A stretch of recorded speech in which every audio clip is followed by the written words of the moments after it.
Kata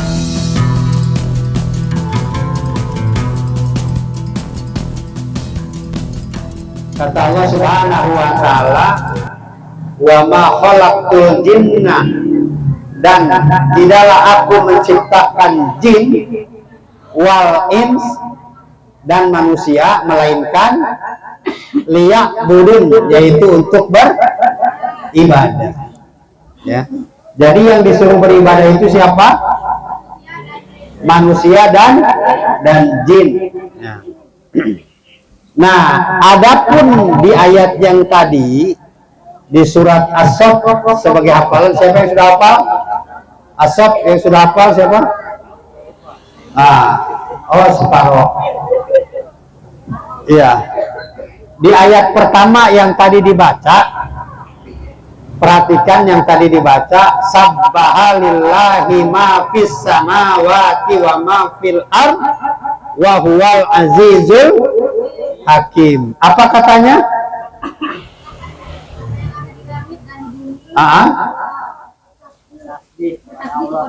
Bertasbih apa yang ada di langit? Yang ada di langit apa?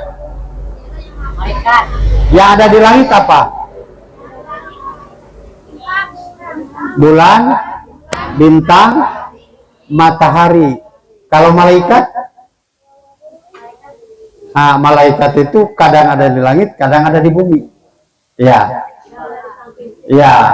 Tetapi penduduk langit, yang khusus penduduk langit itu diantaranya bulan, bintang, matahari, awan, ya. Itu.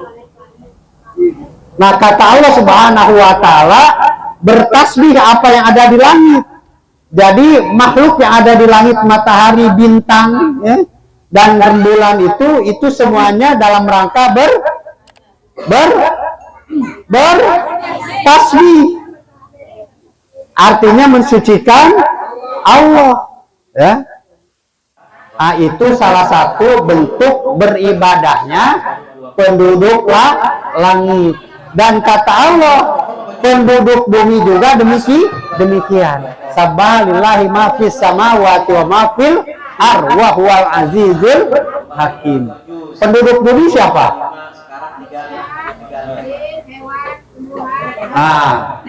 Nah itu semua penduduk bumi. Kata Allah juga semuanya bertasbih. Kecuali manusia, kadang bertasbih, kadang ingkar, kadang munafik, kadang fasik, kadang kafir. Itu manusia. Kalau selain daripada manusia dan jin, itu tidak ada mereka. Ya. Jadi makhluk dari mulai ikan, tumbuh-tumbuhan, kambing, kucing, ular, semuanya itu mereka semuanya bertasbih kepada Allah, ya. Kecuali manusia, kadang tadi dia kadang iman, kadang kafir, kadang fasik, kadang dolim, ya. Kadang juga dia munafik. Itulah manusia, ya. Nah, maka kita ini berjamaah ini dalam rangka supaya kita ini bisa stabil. Bisa stabil? Stabil itu apa? Stabil itu apa? Seimbang, terus apa lagi? Istiqomah, ya. Dan mungkin nggak kita maksiat? Mungkin nggak kita maksiat? Mungkin nggak maksiat? Yakin? Suka maksiat? Nah, jika kata Allah Subhanahu wa taala, jika kita tergelincir kepada maksiat, maka kita bagaimana caranya ketika kita tergelincir kepada kemaksiatan?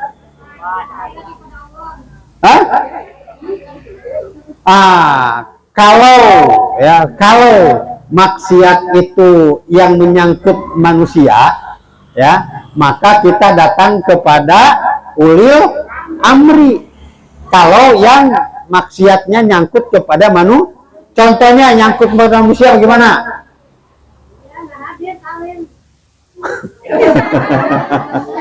Contohnya yang nyangkut kepada manusia bagaimana? Ayo, dosa yang nyangkut kepada manusia bagaimana? Hah? Menyakiti orang. Terus Bu, biar kenal ini. Menggibah orang, terus menzolimi orang, terus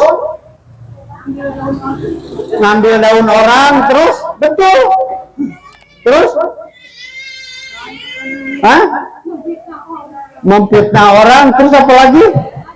Ini hari-hari Bu, hari-hari. Nah, ya maka kita datang kepada ulil amri, ya. Jadi bilang kepada ulil amri bahwa saya sudah menyakiti orang, tolong difasilitasi agar dia mau memaafkan saya, begitu, ya. Nah, maka beruntungnya punya ulil amri itu begitu, sehingga nanti ulil amri dia dapat memohonkan ampun kepada Allah untuk kita, ya, begitu. Nah, wahwal azizul hakim, dan Allah subhanahu wa ta'ala maha perkasa lagi maha bijaksana, ya. Lalu di ayat berikutnya apa? Ini tadi kita yang baca nih. Di ayat berikutnya apa? Wahai orang-orang yang beriman. Ini secara khusus dipanggilnya orang yang beriman. Bagaimana Allah katakan? Di situ ada larangan. Janganlah kamu mengatakan apa-apa yang tidak kamu kerjakan, yang tidak kamu perbuat, yang tidak kamu ketahui, ya. Nah, kenapa jangan kita ngomong yang kita tidak tahu? Karena ketika kita ngomong kita tidak tahu itu cenderung kepada dusta. Ya, awas nih, hati-hati ya, karena ini kehidupan sehari-hari, ya. Dan janganlah kita ngomong tetapi kita tidak melakukan. Contohnya apa? Ngomong tapi kita tidak melakukan. Minta infak tapi insya Allah orang mana? Karangmukti mah infak semua, alhamdulillah, walaupun sedikit, ya, walaupun sedikit, bagus. Terus apa kira-kira? Ngomong tetapi tidak melakukan apa? Ya, itu khianat, ya, itu calon-calon munafik, ya. Nah, kita coba, kita nyuruh kadang-kadang sama anak disiplin sholat, kita disiplin nggak sholat?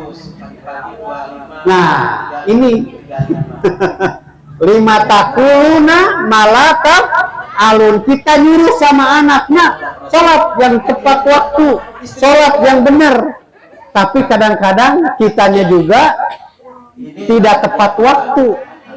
Kadang-kadang ngarit di leuweung kene, sama sok ngarit di dieu. Itu. Ya. Jadi kalau kita mau ngomong hati-hati, ya. Hati-hati, jangan sampai ketika kita ngomong kita belum melakukan. Nah, kalau kita ngomong tetapi kita tidak melakukan, bagaimana Allah sikapnya kepada kita? Allah benci.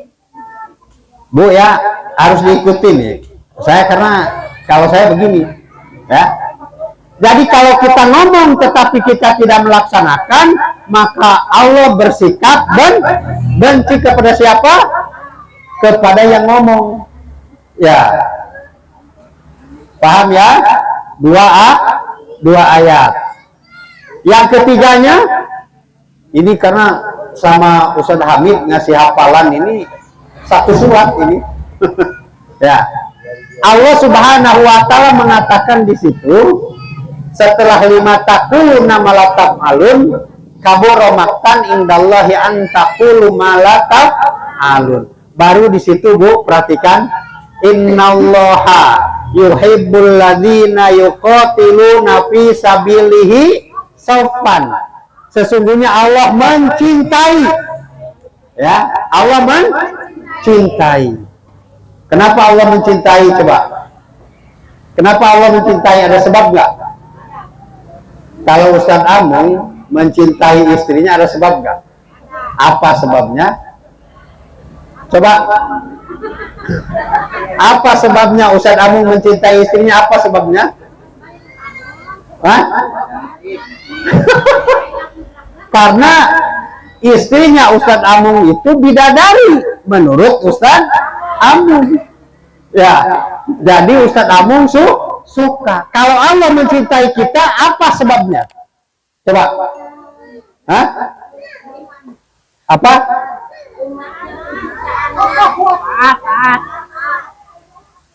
Ngawur dari ayat itu. Coba ayatnya baca. Ngawur itu, coba ayatnya baca.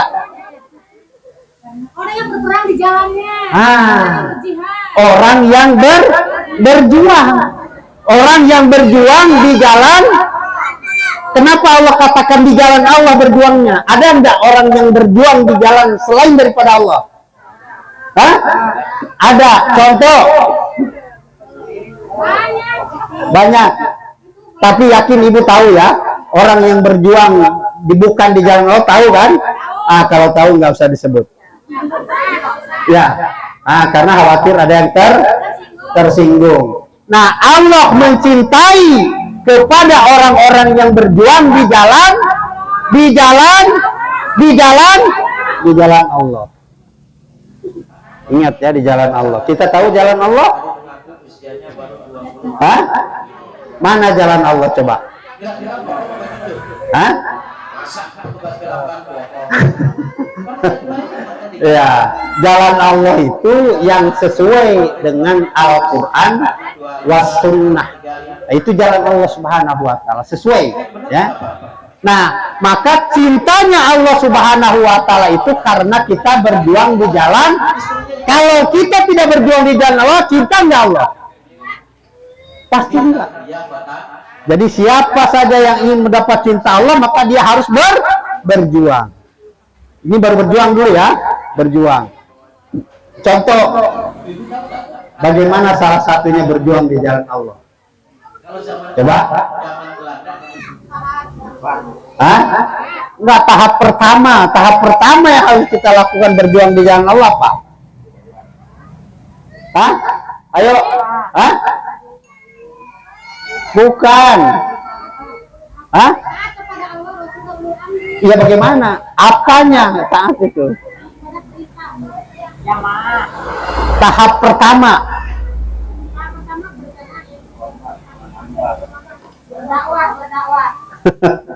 Bukan. Tahap pertama ya.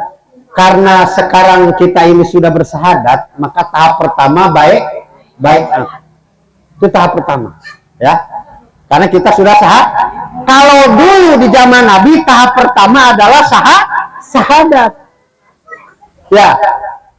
Ini ingat ya, tahap pertama sahadat. Karena kita hari ini sudah sahadat, maka tahap yang pertama adalah baiat.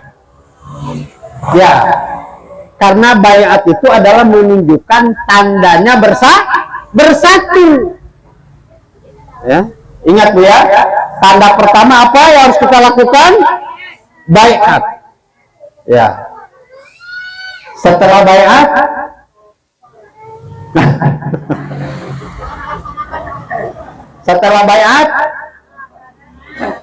baru setelah baiat taat. Karena banyak ya perintahnya. Ada infak, ada takrim, ada di jilbab, ada tidak melaksanakan riba, itu banyak. Ya, tahap kedua adalah taat. Ya, taat. Maka tidaklah diterima orang yang berjuang di jalan Allah Subhanahu wa Ta'ala bergolong-golong.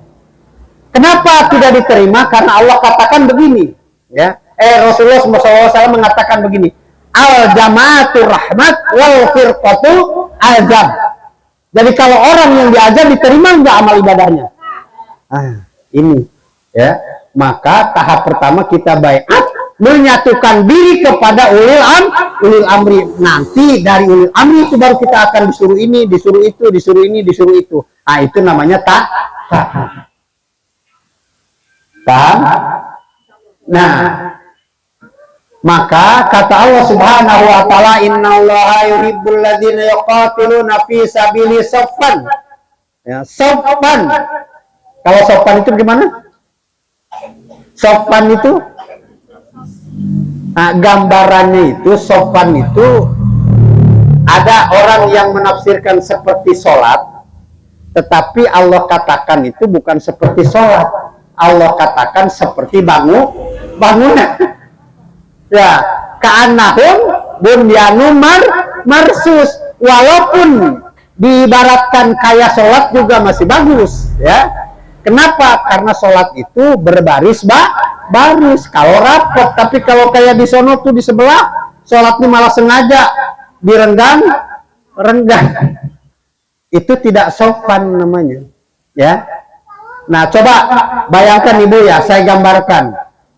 Kalau ada semen berpisah dengan pasir, berpisah dengan air, dia mungkin keras nggak? Tidak mungkin. Tetapi kalau dia rapat, ya, dengan semen, pasir, rapat dengan air, ngaduk, jadi keras. Itu begitu. Nah, kita pun kalau merapat, begitu kan, sofan ka'annahum bunyanun marsus itu akan mendatangkan cinta Allah. Jadi siapa yang ingin mendapat cinta Allah, yang pertama dia harus baiat, yang kedua dia harus berjuang di jalan Allah, bersop. Ya. Berdasarkan surat apa? Berdasarkan surat As-Saff ayat keempat. Ya. Tuh, berdasarkan ayat keempat. Ya. Itu syarat ingin mendapat cinta. Sekarang kalau seseorang mendapat murka Allah, kita akan senang nggak hidupnya? Senang kan? Berarti nggak nyambung. Nggak nyambung juga Ibu.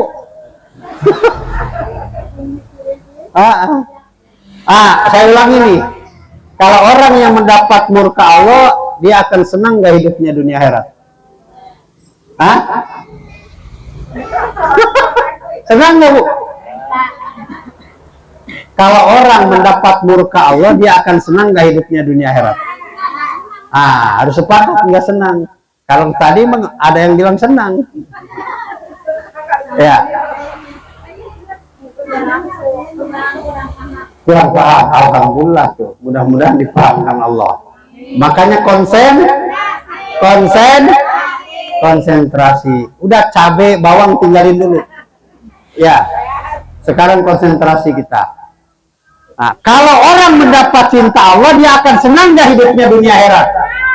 Maka Allah nanti akan izinkan kita untuk melihat wajah Allah, dan melihat wajah Allah itu adalah kesenangan yang tidak ada bandingnya. Itu kata Allah Subhanahu wa taala dalam hadis qudsi, ya. Nah, maka raihlah cinta Allah dengan hari ini kita memiliki kesempatan untuk berjuang di jalan Allah. Ini kesempatan sekarang ini Bu dikasihkan kepada orang Karang Mukti, ya. Nanti bisa nggak Allah ambil kesempatan ini dari orang Karang Mukti dipindahkan ke Amerika, bisa nggak? Bisa, kalau orang Karang Mukti dia mengingkari. Wa mayyartada andini, ya. Wa mayyartada apa ayat itu ya? Mayyartada andini fasaufa ya'tillahu biqaumin adillatin alal mu'minin a'izzatin alal kafirin, ya. Jadi Allah Subhanahu wa taala akan menggantikan suatu kaum, ya, yang mana kaum itu dia lebih mencintai, saling mencintai karena Allah, ya. Jika kita hari ini tidak serius berjuang, maka masya Allah ini karunia terbesar, ya, karunia terbesar. Walaupun hari ini pemimpin kita ditahan. Ya, saudara-saudara kita banyak ditahan. Ya, inilah tanda kebenaran. Kita siap nggak untuk ditahan? Hah? Bu, ini ibu mana ibu? Siap nggak untuk ditahan? Hah? Benar nih. Kalau memang Allah berkehendak, kenapa tidak? Ya, kalau Allah berkehendak, kenapa tidak? Karena dulu ada pernah seorang nabi, namanya Nabi Yusuf. Penjara lebih dia sukai daripada hidup di tengah kerajaan. Ya, dia di bawah naungan kerajaan pada saat itu. Dia hidup bergelimang harta, ya, tahta juga, wanita juga. Tetapi kata Nabi Yusuf, penjara lebih aku sukai. Kenapa? Karena penjara itu lebih mendekatkan orang yang beriman kepada Allah Subhanahu wa Ta'ala. Ya, jadi tidak selalu yang kelihatan buruk itu buruk, dan tidak selalu yang kelihatan baik itu baik. Begitu. Dan itulah perjalanan orang yang beriman. Bu, perjalanan orang yang beriman itu seperti itu. Ya. Ada enggak coba nabi yang lenggang kaki dari mulai awal diutus menjadi nabi sampai kepada syariat Islam itu tegak, syariat Allah, ada nggak yang lenggang kaki? Nggak ada. Nah, sedangkan kita minta siratal ladzina anta. Siapa yang telah diberi nikmat itu siapa? Yang telah diberi nikmat oleh Allah siapa? Siapa? Para nabi. Itu mereka yang telah diberi nikmat, dan mereka diberi nikmat itu karena mereka mau susah, mau capek, mau menahan sedih, mau menahan keringat. Mereka bercucuran 3 air. Pertama air mata, kedua air keringat, ketiga air darah. Tuh gitu ya. Kalau orang beriman itu nggak ada air kencing, karena keluar air kencing itu menunjukkan pengecut. Ya, berarti ketakutan. Orang beriman itu pantang. Ya, kalau keluar air mata mungkin. Karena apa keluar air mata mungkin? Karena dia takut tidak kuat, takut berkhianat. Tuh, gunung saja, gunung. Ya, dia takut berkhianat itu jika dia menerima amanah, dia akan hancur luluh karena takut. Ya. Nah, ini khotiman rahimakumullah, ya. Jadi untuk mendapat cinta kita harus berbaiat, terus berjuang di jalan Allah. Berjuang di jalan Allah seperti rumah. Seperti rumah. Nah, saya gambarkan nih bagaimana kok Allah Subhanahu wa Ta'ala menggambarkan yang berjuang di jalan Allah itu seperti rumah. Ini saya kasih tahu karena ibu-ibu bukan di bidangnya, ya.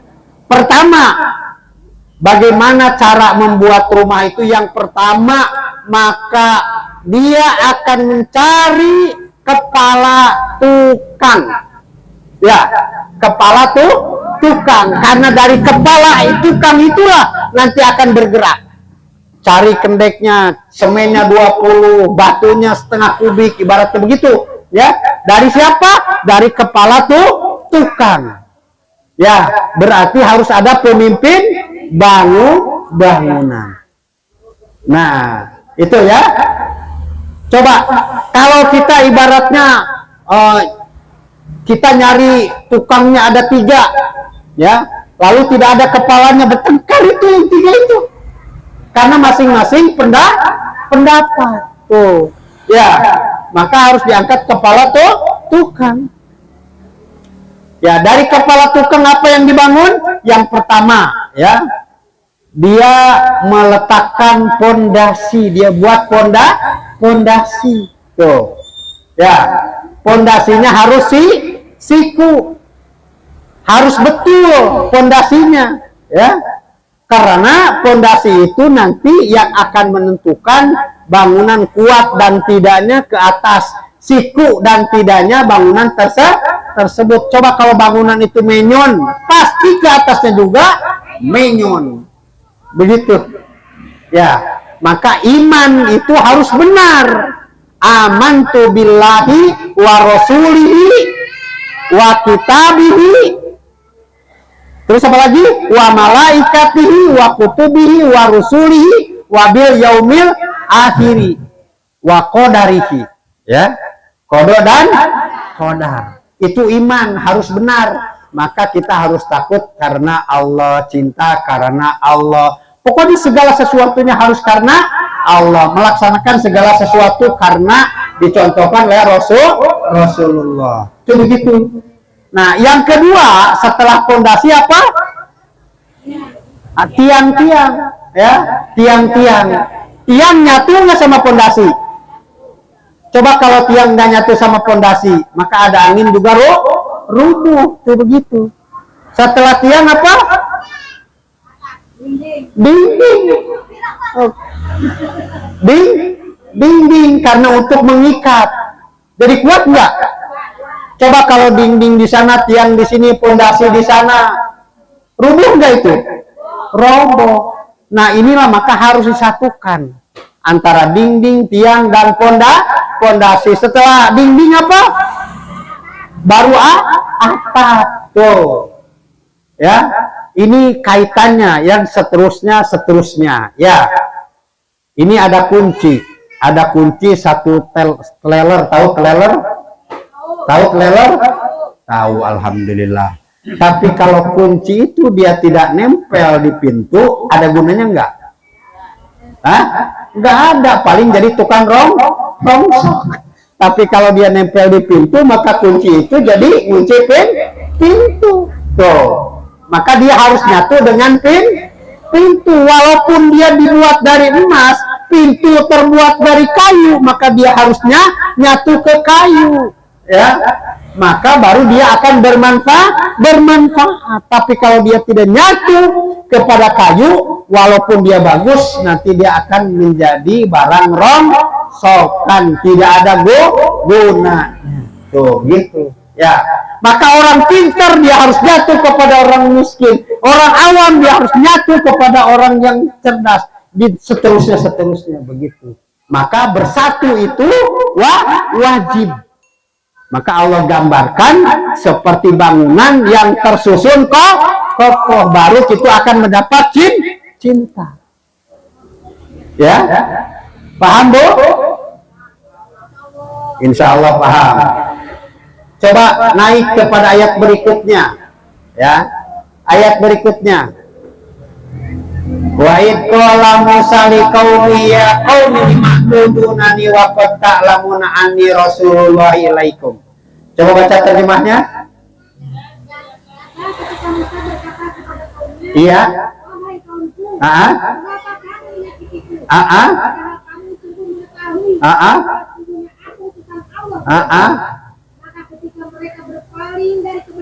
Ya. Cukup. Ingat ya. Jadi pengikut Nabi Musa itu sudah tahu bahwa Nabi Musa itu adalah nabi. Sekarang umat Islam itu sudah tahu bahwa di akhir zaman akan ada khalifah. Ya. Maka mereka hari ini sedang menyakiti khalifah. Ya. Pertama, bagaimana menyakitinya? Mereka tidak mendukung, mereka tidak peduli, mereka memenjarakan. Ini adalah bentuk menyakiti. Padahal mereka yakin bahwa di zaman akan ada khilafah ala minhajin nubuwah. Mereka menyakiti. Begitulah perjalanan kebenaran. Ya, kita harus ridho. Ya, kita harus ridho. Karena itu adalah merupakan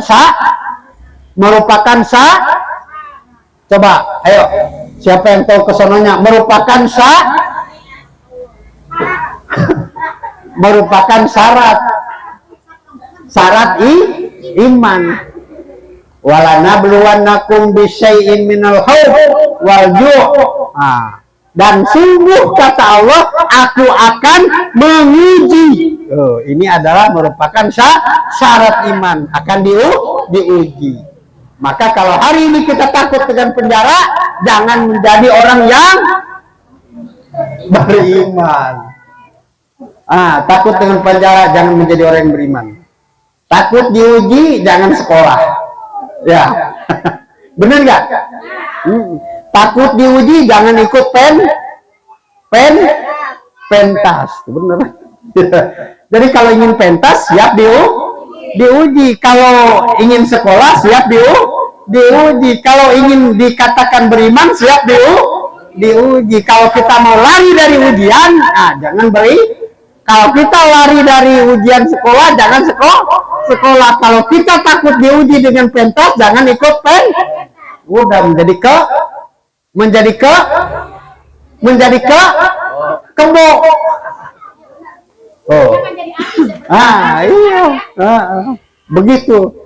Ini harus disadari betul oleh kita. Ya, sadar nggak? Lah kemarin kemana aja? Oh iya, berarti dari kemarin sadar kan? Iya. Nah, terus ayat berikutnya. Ya.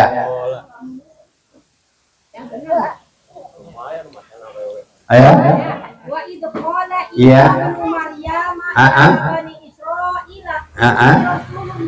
Ya. Ilaikum musabiqan lima baina yadayya Taurati wa mubashiran bi rasuli yati mimba dismuhu Ahmad. Falamma ja'ahum bil bayyinati qalu hadza sihrun mubin. Iya. Terjemahnya baca, Bu. Udah yakin nggak ngerti itu teh. Yang artinya, dan ingatlah ketika Isa putra Maryam berkata, wahai Bani Israel, sesungguhnya aku utusan Allah kepadamu yang mendatangkan kitab yang turun sebelumnya, yaitu Taurat, dan memberi kabar gembira dengan seorang Rasul yang akan datang setelahku, yang namanya Muhammad. Namun ketika Rasul itu datang kepada mereka dengan membawa bukti-bukti yang nyata, mereka berkata, ini adalah sihir yang nyata. Nah, Masya Allah ya. Dulu ada para pengikut Nabi. Itu barusan dibaca, wa id qala Isa bin Maryam. Makanya konsentrasi, Bu ya. Jadi dulu ada pengikut Nabi Isa alaihi salam. Terus Nabi Isa ngomong kepada siapa? Kepada para pengikutnya, kepada Bani Israel, sesungguhnya aku ini adalah utusan Allah. Kepada siapa? Kepada kalian, kepada Bani Israel waktu itu, ya. Dan aku akan memberi kabar gembira, akan datang seorang nabi yang namanya Ahmad atau Muhammad. Ketika Nabi Isa ngomong pada saat itu kurang lebih 500 tahun. 500 tahun kira-kira berapa generasi?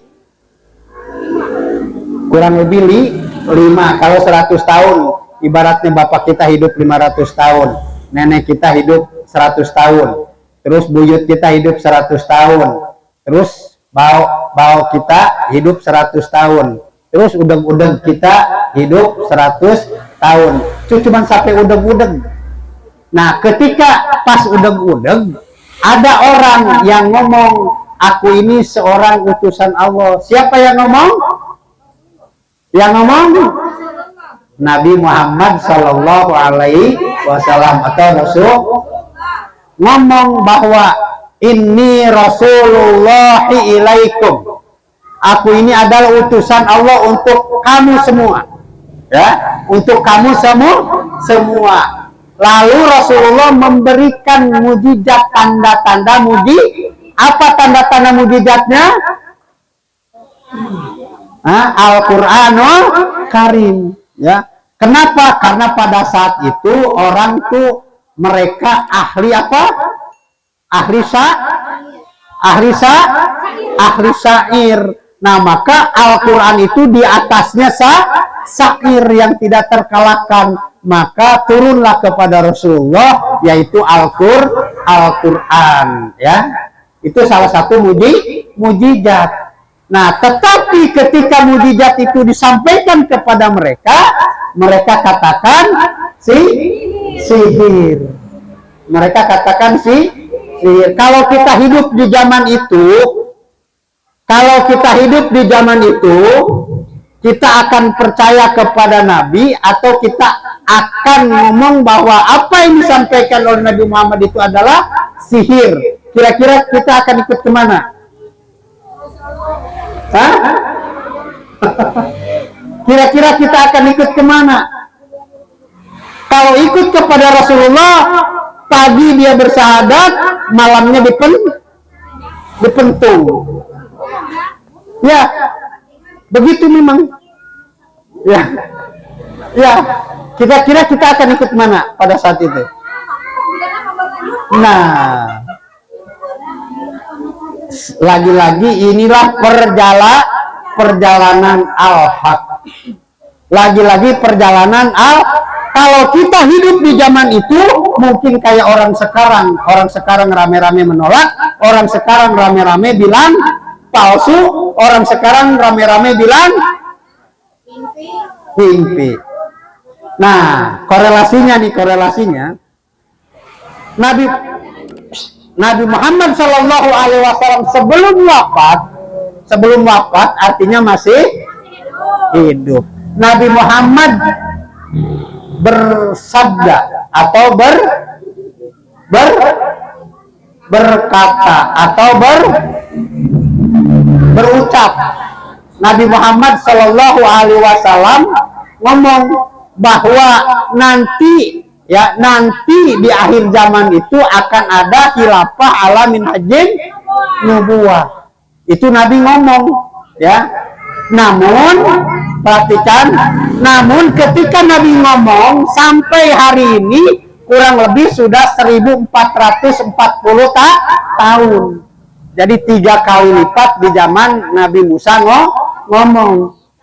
Nabi Isa ngomong. Ya. Nah, maka 3 kali lipat.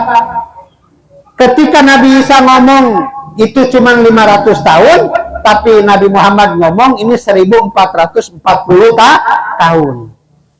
Lalu ada orang yang mendapat perintah. Kita buka surat An-Nahl ayat 2. Surat 16 ayat 2, silahkan dibaca. Yang sudah ketemu baca. Ya, 16 ayat 2.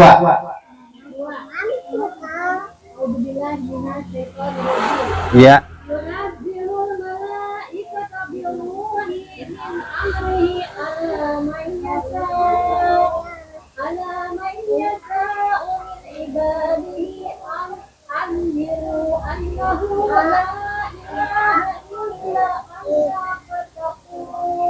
Ya. Dia menurunkan para malaikat membawa nur dan perintahnya kepada siapa yang dia kehendaki di antara hamba-hambanya. Ya. Yang berfirman, yaitu peringatkanlah hamba-hambaku. Ya. Baik. Yang membaca dan yang mendengar sedang ngigo nggak? Yang membaca dan yang mendengar sedang ngigo nggak? Berarti sedang sadar. Coba Ibu jelaskan apa maksudnya itu.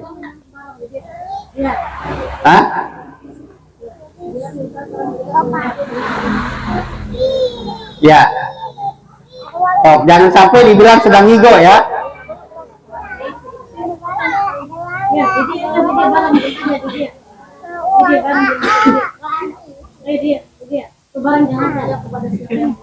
Ya, coba jelaskan.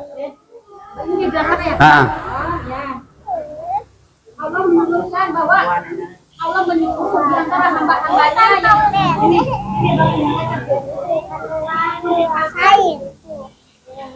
jadi memperingatkan hamba-hambanya untuk kembali kepada Allah. Kita ditugaskan. Siapa yang ditugaskan? Hamba-hamba Allah, tapi ditugaskan orang yang beriman, yang beriman kepada Allah. Ah, ini setengah minggu baru. Ya. Nah, maka tadi saya kata sedang minggu yang membaca, yang mendengar apa tidak? Maka dijawab tidak, itu masih setengah minggu. Coba. Ya, kenapa tidak bisa menjelaskan? Karena kan itu bahasa kita. Kenapa kita tidak menjelaskan? Karena kita sedang setengah minggu. Nah, coba tolong perhatikan. Baca kalimat per kalimat, biar saya menjelaskan. Ya. Dia menurunkan para malaikat Stop. yang membawa Siapa yang dimaksud dia? Allah. Ah, berarti kita ganti. Allah menurunkan para malaikat dengan membawa wahyu. Jadi yang membawa wahyu siapa? Malaikat disuruh sama siapa? Allah nyuruh kepada siapa? Dengan membawa apa? Wahyu. Baik, bagus. Terus? Dengan perintahnya kepada siapa yang dia kehendaki di antara hamba-hambanya. Baik. Dengan perintahnya. Siapa yang memerintahkan? Allah. Apa yang dibawa? Wahyu. Siapa yang bawa wahyu? Kepada siapa wahyu itu disampaikan? Siapa hambanya yang dikehendaki? Siapa hambanya yang dikehendaki? Ah, ini dia. Ayat ini dulu sampai kepada baginda Rasulullah Sallallahu Alaihi Wasallam. Ketika Rasulullah Sallallahu Alaihi Wasallam sedang bertahanus di Gua Hiro, maka datanglah malaikat. Disuruh sama siapa? Membawa apa? Untuk siapa? Rasulullah. Ya, paham ya? Teruskan dulu. Dengan berfirman yaitu Nah. peringatkanlah hamba-hambaku. Ya, peringatkanlah hamba-hambaku. Bahwa tidak ada Tuhan selain aku, maka hendaklah kamu bertakwa. Siapa yang berfirman? Allah. Ya. Allah berfirman bahwa peringatkanlah hamba-hambaku. Jadi Allah menugaskan kepada Nabi Muhammad untuk memberi peringatan. Peringatan itu kepada siapa disampaikannya? Kepada hamba-hamba Allah yang sedang apa? Yang sedang tersesat. Wa wajadaka dhallan fahada. Ya. Jadi Allah Subhanahu wa taala mengutus Rasulnya dengan membawa wahyu. Wahyu itu disampaikan kepada Nabi Muhammad. Apa tugasnya? Tugasnya untuk memberi peringatan kepada siapa? Kepada hamba-hamba Allah yang sedang tersesat. Apa kesesatannya? Dia sudah tidak mengenal Allah lagi. Maka peringatannya bahwa annahu la ilaha illa ana fattaqun. Jadi suruh memberikan peringatan untuk supaya kembali kepada Allah Subhanahu wa taala, bahwa Allah itu adalah sang pencipta, Allah itu adalah pengatur, Allah itu adalah yang menciptakan hukum, Allah itu adalah yang tepat kita berlindung, yang tepat kita taat. Begitu, suruh diperingatkan. Ya, sekarang pertanyaan, ayat itu terbatas dengan waktu atau tempat atau tidak? Coba perhatikan. Hah? Tidak terbatas. Kenapa tidak terbatas? Aturannya sepanjang puasa. Berdasarkan apa Ibu? Berdasarkan pemahaman atau berdasarkan ayat itu? Hah? Saya nanya ayat itu terbatas nggak? Hah? Terhalang dengan waktu apa tidak? Sepanjang kira-kira ayat itu berlaku nggak hari ini? Berlaku. Kalau berlaku, siapa yang hari ini mendapat ayat itu? Hah? Siapa yang hari ini mendapat ayat itu? Ya. Kapan Ibu didatangi malaikat? Orang itu jelas kok. Allah menyuruh malaikat dengan membawa wahyu. Wahyu itu disampaikan kepada siapa yang dikehendak. Jika Ibu mengaku, kapan Ibu didatangi malaikat? Kan malaikat datang kepada hamba yang dikehendaki kan? Terus disuruh tuh hamba itu, berilah peringatan. Kapan ngomong nih malaikat? Nah, belum kan? Berarti di sini tidak ada yang mendapat ayat itu. Ya. Nah, kalau dulu maka ayat ini adalah pilihan kepada siapa yang Allah kehendaki. Kalau di zaman Nabi Muhammad ada ayat itu sampai kepada Nabi Muhammad bin Abdullah, kalau hari ini ayat itu sampai kepada khalifah kita. Percaya atau tidak? Ya. Maka hari ini kita tertantang iman kita. Jika kita hidup di zaman Nabi Muhammad SAW, yang pagi bersahadat, lalu malam dipentung, apakah kita akan tetap mempertahankan syahadat kita? Wallahu a'lam. Ya. Hari ini kita berbaiat kepada khalifah kita. Ya. Jika ada tantangan, apakah kita tetap akan mempertahankan? Wallahu a'lam. Ya. Maka mohonlah kepada Allah, ya. Dan kita bertekad jalan yang kita tempuh ini adalah bukan jalan yang licin dan turun, tetapi jalan yang kita tempuh itu adalah jalan yang nanjak dan turun.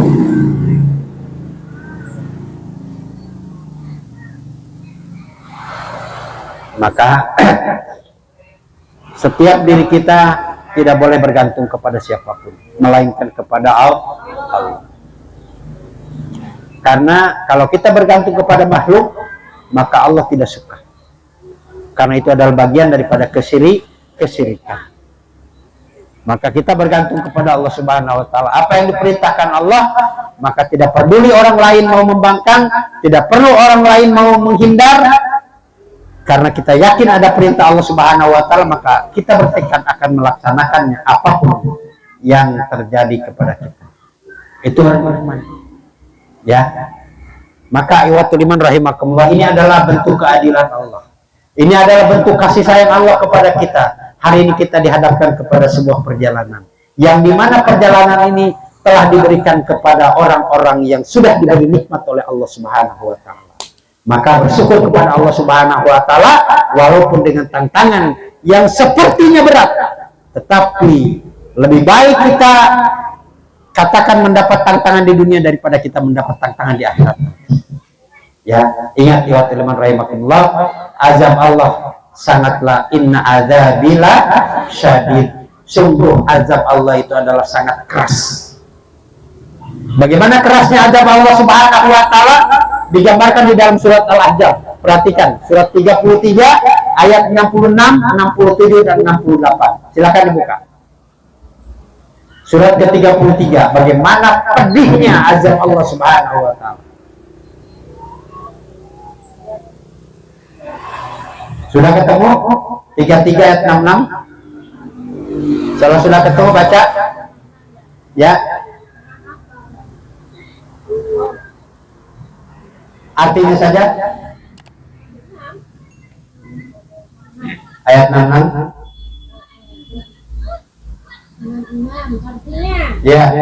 Pada hari ketika wajah mereka dibolak-balikkan dalam neraka. Stop. Stop. Nah, jangan sampai saya bilang gol lagi, Bu. Kalau stop. Pada hari, ingat, pada hari wajah mereka dibolak-balikan dalam hari apa itu? Hari pembalasan. Ya. Pada hari pembalasan. Di mana hari pembalasan? Di akhirat nanti. Kita yakin nggak akan ada hari pembalasan? Pada hari wajah mereka dibolak-balikan dalam neraka. Siapa yang sedang dibolak-balikan dalam neraka nanti di ayat berikutnya? Sekarang teruskan. Pada hari ketika wajah mereka dibolak-balikan dalam mereka berkata, wahai kiranya dahulu kami taat kepada Allah dan taatlah kepada Rasul. Baik. Dia menyesal, alangkah saya bahagianya jika saya dahulu taat kepada Allah, taat kepada Rasul, dan taat kepada ulul amri kita. Ya. Alangkah bahagianya. Walaupun banyak tantangan, taat kepada ulul amri, taat kepada Allah itu. Ya. Alangkah bahagianya. Kenapa? Karena orang tersebut dia tidak taat kepada ulul amri. Ya, sehingga dia mendapat celaka. Terus lanjutkan. Mereka berkata. Dan mereka berkata, ya Rabb kami, kami telah mentaati para pemimpin dan para pembesar kami. Lalu mereka menyesatkan kami dari jalan yang benar. Baik. Mereka dibolak-balikan dalam neraka itu gara-gara apa? Gara-gara mereka mentaati para pemimpin dan para pembesar, dan para pemimpin dan pembesarnya mereka menyesatkan dari jalan Allah, keluar daripada Al-Quran dan Sunnah. Itu begitu. Ya. Mereka mengajak umatnya itu tidak melaksanakan Quran dan Sunnah. Yang mereka kerjakan, yang mereka wajibkan, melainkan yang datang dari otak mereka sendiri. Nah, maka orang tersebut nanti akan dibolak-balikan oleh Allah dalam neraka. Ayat berikutnya.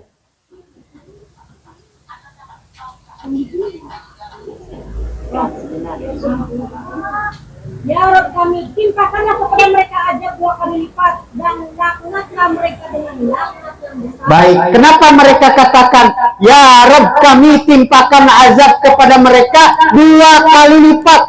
Maksudnya apa? Maksudnya apa? Jadi kalau rasa sakit yang dia sedang dibolak-balikan itu ibaratnya 100% sakitnya itu enggak ada rehatnya, maka dia minta kepada Allah, orang yang telah memimpinnya, orang yang telah membawanya, dibuat 200 kali. Ya. Kalau dia merasakan rasa sakitnya itu 100%, maka dia mohon kepada Allah agar menyiksa para pemimpinnya itu 200%. Kenapa? Ya. Kenapa? Saking keselnya dia. Saking menyesalnya, saking dongkolnya dia. Dan dongkolnya dia itu dia tahu tidak bisa kembali lagi. Ya. Nah, maka ini adalah suatu penyesalan. Lalu ayat berikutnya. Wahai orang-orang yang beriman, janganlah kamu seperti orang-orang yang maka Allah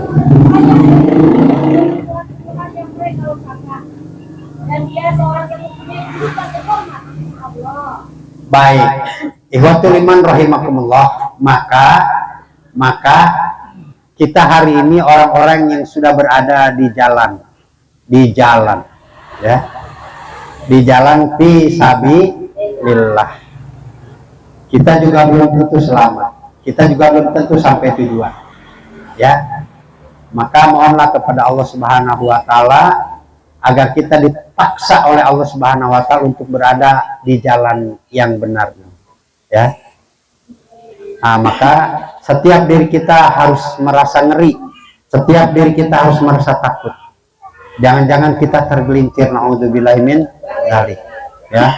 Maka jangan sampai kita melepaskan baiat ini, karena melepaskan baiat berarti kita telah keluar dari jalan Allah Subhanahu Wa Taala. Ya, karena baiat itu juga ada dalam Al-Quran, sangat jelas ayatnya, dan kita sudah paham. Dan isi baiat juga sangat bagus, ya. Dan isi baiat itu membuat Allah ridho, dan isi baiat itu membuat kita mendapat pahala yang besar. Ya, aduh ayat ini masih banyak ya, masih panjang. Baru berapa? Baru 5 ya. Baru 5. Ya, mudah-mudahan itu sebagai suatu gambaran ya, bahwa Allah akan cinta manakala kita berjihad di jalan Allah dengan barisan, dengan bersop-sop ya. Maka insya Allah kita sudah benar berada di jalan Allah, tapi kita belum tentu kita bisa sampai ke tempat tujuan. Untuk itu waspadalah kita semua, hati-hatilah kita semua, karena setan itu akan mendatangi manusia dari depan dengan apa? Coba kalau dari depan dengan apa? Setan akan mendatangi manusia dari depan. Kata siapa? Kata setan.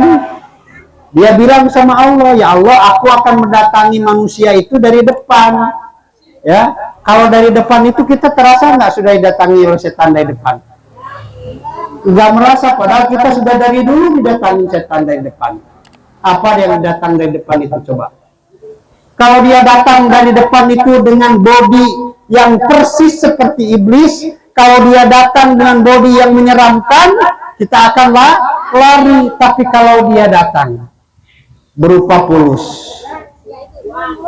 berupa jabatan, ya, tahta, harta, wanita, mungkin kita akan, tidak sedikit orang sekarang karena jabatan dia jual akidahnya. Dia akan mendatangi manusia dari depan. Kalau dari belakang apa? Dari belakang apa? Kita tidak tahu. Siapa tahu kita sudah didatangi dari belakang. Dari belakang itu dengan ancaman, dengan intimidasi, dengan gosip. Diomongin tuh warga hilafah tuh katanya tuh. Itu dari belakang. Sehingga telinga kita itu asarawin. Ya, itu didatangi dari belakang. Supaya apa? Supaya kita melepaskan jamaah, supaya kita keluar dari jamaah. Kalau dari kiri, dari kanan, dari depan, dari belakang, dari kiri, dari siapa yang bilang begitu? Bilangnya sama Allah. Objeknya siapa? Kita. Objeknya kita, tapi kita tidak merasa, padahal kita sudah didatangi semenjak kapan? Semenjak kita lahir, ya, bahkan di dalam kandungan kita, ya. Maka kalau kita sedang ngandung nih, kalau yang masih ada kesempatan ngandung, itu selalu kita dilindungi. Robbi habli minas sholihin, Robbi habli minas sholihin, terus gitu, ya. Terus kita mohon kepada Allah, ya Bu ya. Di kiri dan di kanan itu adalah pekerjaan, sesehun, cengek, kumaheun, paculun. Itu di kiri dan di kanan. Kita sok ngahalangan urang tara. Ya. Nah, maka itulah reka perdaya iblis laknatullah yang akan dihadapkan kepada maka dia ngomong sama Allah Subhanahu wa taala, ya Allah, engkau tidak akan mendapatkan kebanyakan orang yang bersyukur, melainkan engkau akan mendapatkan orang yang bersyukur itu qalilan ma tashkurun, sedikit sekali orang yang bersyukur.